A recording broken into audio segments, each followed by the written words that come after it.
Good morning. Hope you've had a good week. Here's a stat that landed in Parliament this week. More than 2,400 EV drivers were surveyed. The finding, the transition is working, but only for people who have driveways, above average incomes, and access to reliable charging. If you don't have those things, you're being asked to make the leap without a fair route across. That's not me editorializing. That's EVA England's words, and in a white paper launched in Westminster on Wednesday. And it matters because it's the most authoritative summary I've seen of the structural problem that underpins every conversation we have on this show. Today, we're going to dig into what the white paper actually says and why it lands the way it does this week. We're also covering the Kia story that surprised me. The EV4 is now genuinely cheaper than the smaller EV3. So prices are fluctuating at the moment, and the reason tells you something interesting about how the government grant actually works. We've got a deep look at the cross-pavement charging postcode lottery and a tool we've built to help you check where your own council stands, salary sacrifice, and what the benefit in kind payrolling change means for you guys, and a June 30th grant deadline you need to know about. This is Primetime EV Live. Let's get into it. So the UK EV transition 2026, EVA England published a white paper this week calling Putting the Driver First. And I want to spend some proper time on it because it's the kind of report that crystallizes something that the industry talks about without quite saying directly. The finding, the EV transition is gathering pace, but it will not succeed if it only works for drivers with driveways, higher incomes, new car budgets, and easy access to reliable charging. That's a structural problem, and it's backed by survey data from 2,400 drivers, not a manufacturer's press release. Let me give you the three things the report is asking government to act on, because they're worth knowing. First, the cost of public charging. Drivers without home charging are paying substantially more per mile than drivers who plug in overnight. I got a comment on one of my shorts this week saying that we had someone paying under 3p per kilowatt hour for home charging. We've covered the numbers before, but the public charging UK cost 2026, this gap is not closing. And EVA England is putting it directly to ministers ahead of the government's upcoming public charging review. If you rely on public infrastructure, you are paying a premium for the same electricity your neighbour gets at home for a fraction of the price. Second, the second-hand EV market. The white paper identifies a specific problem. Lower income households can't access the new car grants, and the used EV market hasn't matured enough to offer reliable, affordable options at the price points that matter. The transition is being driven by new car buyers. The 60% of drivers who will next buy used are being largely left out of the policy conversation. And third, the practical barriers for renters and non-driveway households. This is the one that connects most directly to the rest of today's show, so I'll come back to it in detail in segment 3. But the short version, roughly 40% of UK homes don't have off-street parking. For those households, whether they can charge cheaply at home depends entirely on their local council, and there is no consistent national standard. That is the definition of a structural barrier. What I find interesting about this report is the framing. EVA England isn't anti-EV. This is not a backlash document, it's a pro-transition document that is making the argument that the transition will fail unless it becomes fairer. And I think that's the right argument to be making. The report is also well timed. It's landed ahead of the government's public charging review, which is the mechanism by which prices and reliability standards on the public network could actually be addressed. If ministers take the findings seriously, there are levers to pull. The question will be whether they pull them. Big arguments around VAT on public charging, still at 20%, and home charging at 5%. So plenty to sort out there. My read is that the report lands as a useful corrective to the dominant narrative, which is that the EV adoption is accelerating and the problems are being solved. But some are. But EV access inequality UK is real. It's measurable, and it's getting harder to ignore now that there's 2,400 driver evidence backing the argument. I'd expect this white paper to get quoted in the public charging review.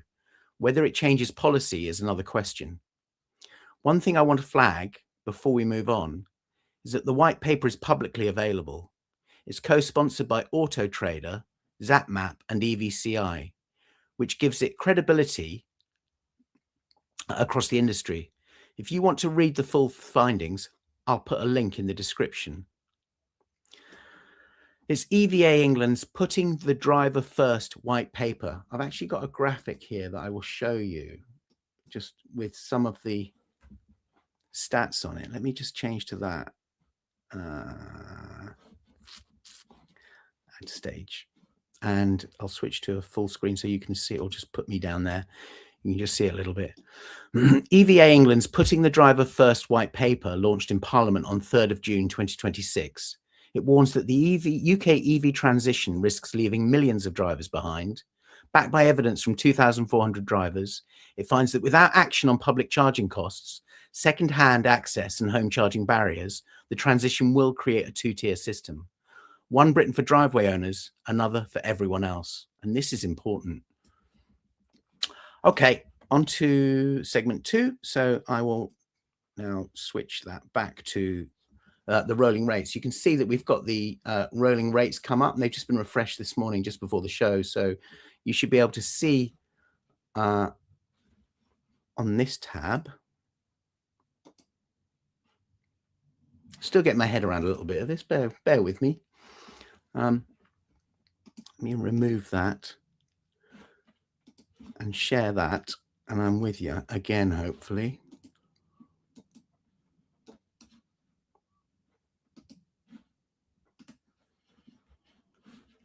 Doesn't want to come up. Anyway, we'll continue without that for now, because I can't find out how to add my rolling rates back on, which is annoying. Let me just try one more time. Okay, so that's that. I'm going to add that. Okay, I'm with you.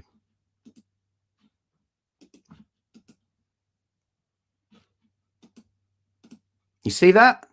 Marvelous. We've got home tariffs. I'm going to squeeze it down a little bit so you can see it better. We've got lease deals.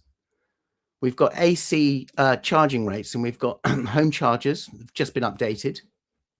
We've got lease deals. We've got AC charging, and we've got DC charging, fast or rapid DC charging on there as well. So I'll leave those running for a while so you can watch the rates and look for yourself and see where the best rates are at the moment. But as I said, someone sent me a 3p overnight rate at the moment. So there are lots of deals going on out there still for people who are charging at home. Okay. Kia EV4 UK price 2026. And I want to explain why this is more interesting than it looks, because on the surface, it's just a car getting cheaper. But underneath, it tells you something about how the electric car grant actually works that most people don't know. The EV4 hatchback has qualified for the top tier of the UK government's electric car grant, Band 1, meaning that it now gets the full £3,750 off. That brings the entry-level Air trim to £30,995. Fine, good price for a family hatchback with 273 miles of range and 201 brake horsepower. But here's the bit that surprised me. The Kia EV3 with the smaller car with the same platform, the same basic battery and motor, only gets £1,500 off under Band 2. So the EV4 is now £560 cheaper than the EV3, despite being a physically larger car with more range.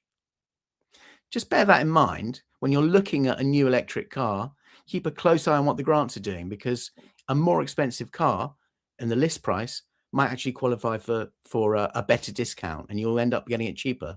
So that's now the Kia EV4 is now cheaper than the smaller EV3 in the UK because it qualifies for the full £3,750 government electric car grant, while the EV3 receives only £1,500. The reason is that the EV4 is built in Slovakia, while the EV3 is built in South Korea.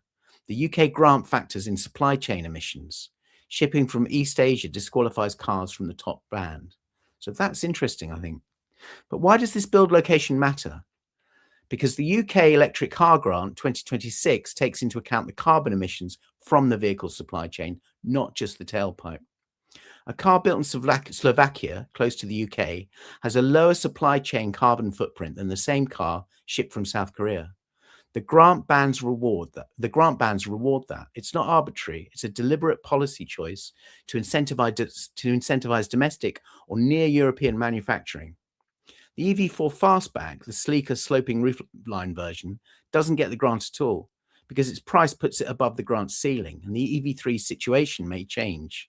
Kia's smaller EV2 also built in Slovakia, is expected to qualify for the full £3,750 grant when it arrives later this year, potentially bringing it to around £24,245.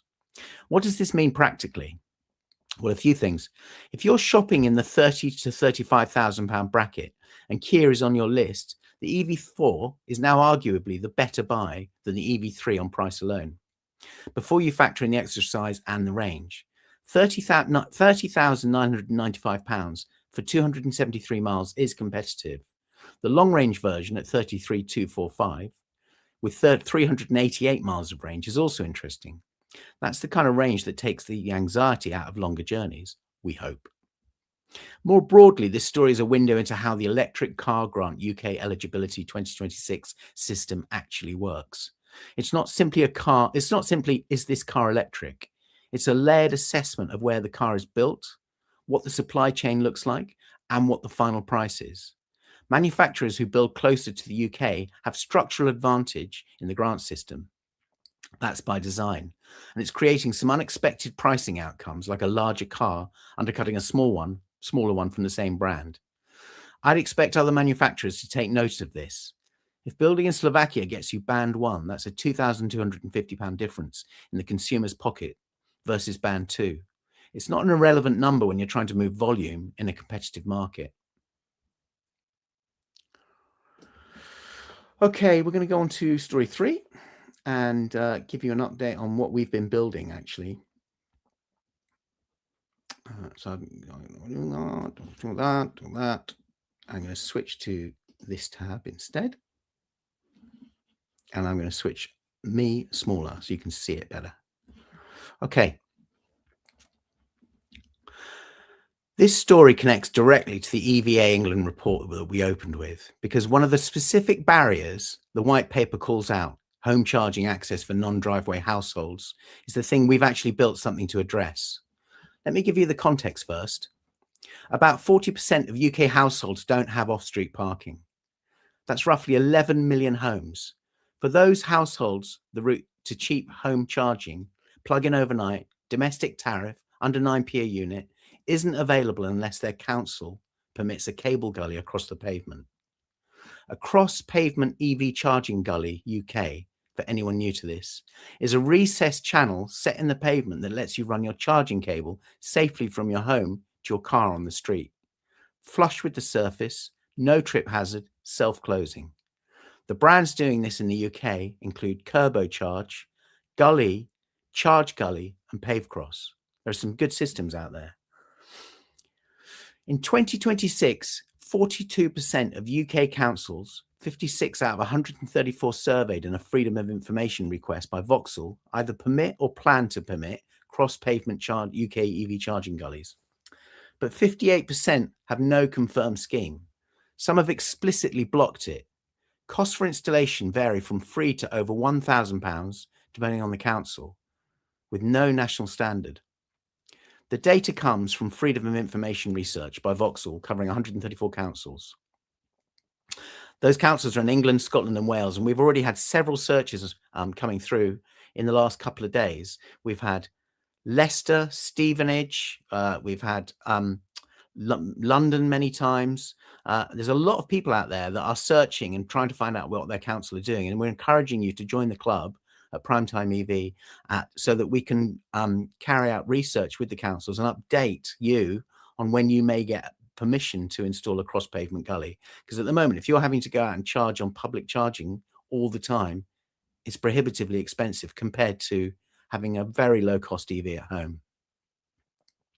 7 councils have live schemes right now, 21 are in trials, and 28 are planning to launch before the end of 2026. That's 56 in total, 42%. But at the moment, there's 7 are alive out of 134 councils. So it's not very many people that can do this, but keep a close eye on our website and the charging gully permission from councils. We've got a council checker on there. The other 58 are either blocked or have no confirmed position. And I keep seeing block come up from people that are searching. Some councils have explicitly said no, citing pedestrian safety, accessibility for wheelchair users, or the practical difficulty of guaranteeing a parking space outside a specific property in a terraced street. Westminster, Hackney, Islington, Ealing, all blocked for various stated reasons. Kent has cited electric shock risks from damaged cables. Leicester has flagged the parking guarantee problem in terraced streets. And where schemes do exist, the costs are all over the place. Some councils are fully subsidising it. Stoke-on-Trent is covering 100% of installation costs, a saving of over £1,200. Reading received £202,000 in government funding, making the gully hardware itself free. Others are charging residents more than £1,000 with no subsidy. There is no national standard, so it's a postcode lottery at the moment. That's why exactly this kind of information should be in one place, and we've built a tool for you to be able to check your council. It's now live on the website at primetimeev.com.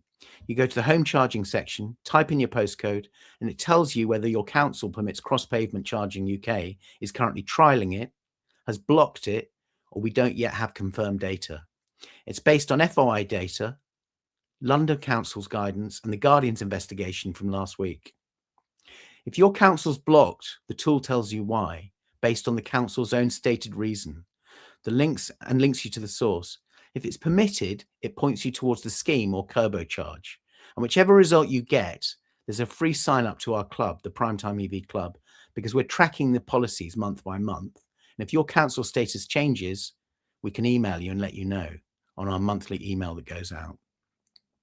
We've currently got around 25 councils covered, London boroughs, some English cities, and we're adding more every month based on what our audience is actually searching. Not sure about your council? Type in your postcode. If it's not in the database yet, join the club and we'll research it. So we just need more information from people about where they're researching, or email us at club@primetimeev.com. The main URL is primetimeev.com, home charging section. Takes 10 seconds, and I'll put a link in the description so you can see where to find it.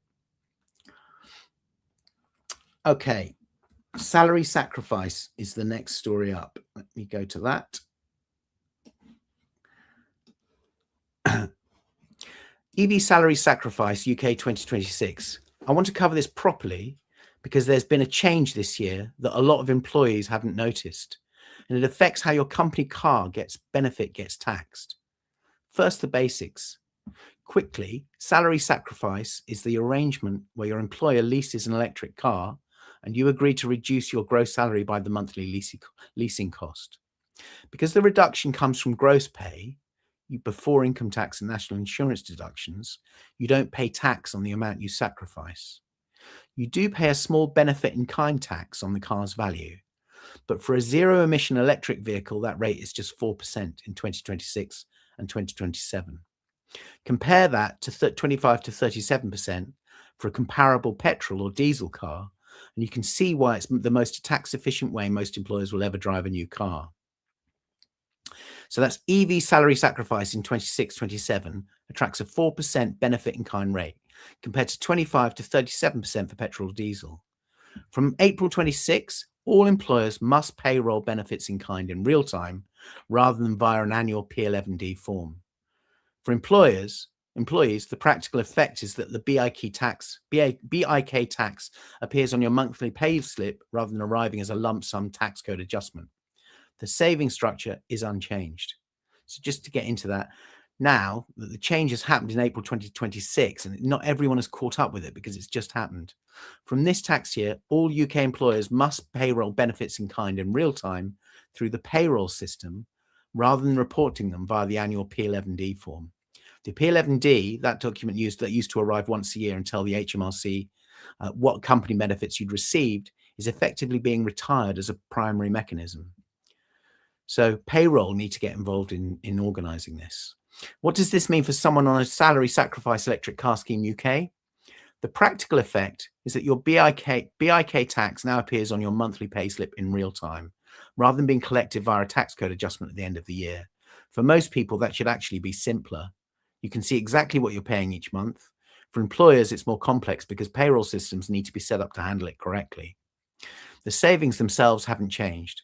If you're a basic rate taxpayer sacrificing £500 a month on an EV lease, the tax saving via income tax and NI together is meaningful.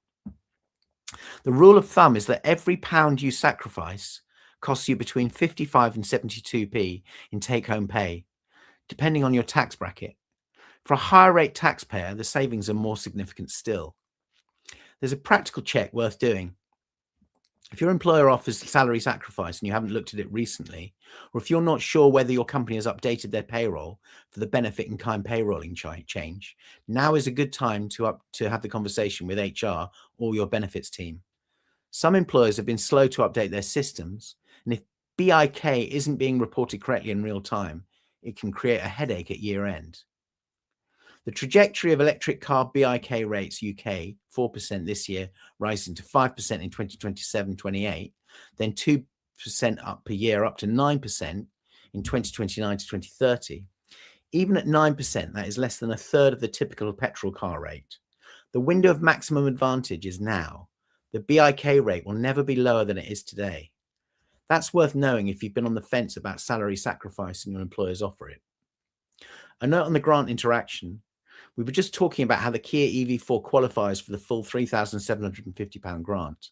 If you're accessing a car through salary sacrifice, the grant is typically passed through in the form of a lower lease cost, meaning the monthly payment is lower, which means the amount you sacrifice is lower.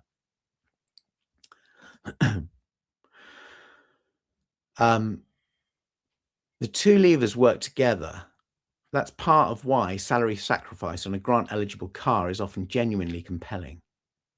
So think about it. If you're accessing a car through salary sacrifice, the grant is typically passed through in the form of a lower lease cost, meaning the monthly payment is lower, which means the amount you sacrifice is lower, which means your overall saving is proportionally higher.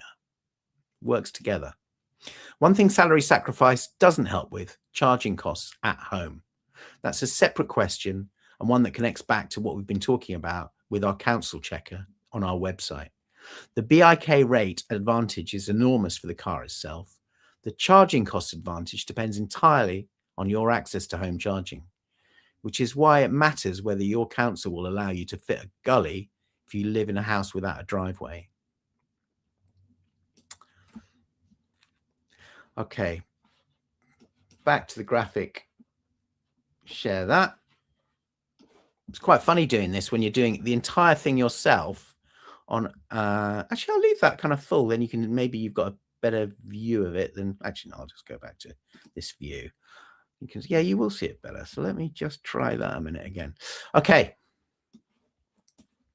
Quick one before we go through any questions this week, and it has a date attached, to pay attention to it.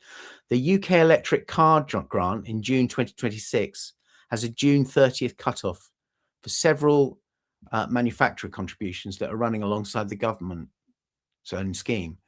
I want to be specific about what this actually is and what's actually expiring, because some of the numbers being quoted in the press conflate the government grant, which is ongoing, with the manufacturer incentives that are time limited.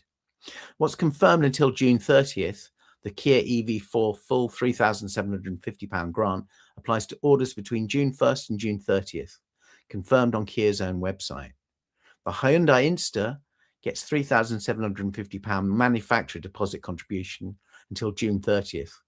Dacia Spring has 0% APR finance plus a £1,500 manufacturer contribution, also June the 30th.